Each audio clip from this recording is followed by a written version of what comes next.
La nostra strategia appunto di programmazione culturale non è solamente una grande mostra, ma è un percorso culturale fatto di tante cose. Treviso città d'arte e di cultura, in un percorso che fino al 4 agosto si identifica con la mostra su Leonardo da Vinci, ospitata nella sala contrattazioni della Camera di Commercio. Perché anche la cultura produce ricchezza e quindi nella casa delle imprese ci sta benissimo la cultura. Ecco, una mostra che però ha anche, diciamo così, l'aspirazione di portare turismo, portare gente, portare insomma un movimento all'interno del centro storico. Sì, far rivivere il centro storico, la Camera di Commercio è un nodo strategico per la città e quindi questo salone si presta per questa esperienza.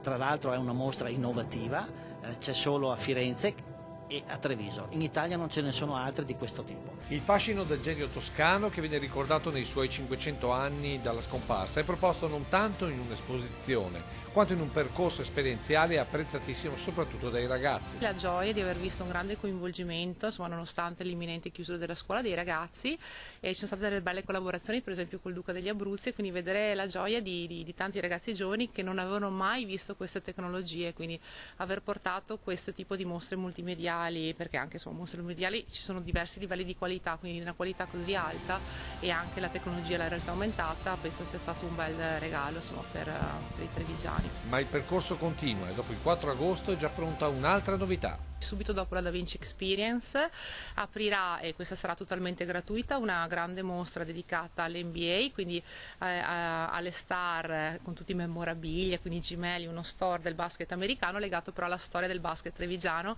e posso dire qua siamo stati fortunati perché capita in un momento d'oro per il basket e quindi la fortuna e la bravura della squadra ci ha un po' aiutato. E poi a novembre un altro appuntamento, e questo sarà una grande mostra, questa sì di rilevanza assolutamente internazionale, perché in collaborazione con il Kunsthistorische Museum di Vienna è la prima volta che un museo così importante presterà addirittura 50 opere, e mai ne hanno prestate così tante ad una città.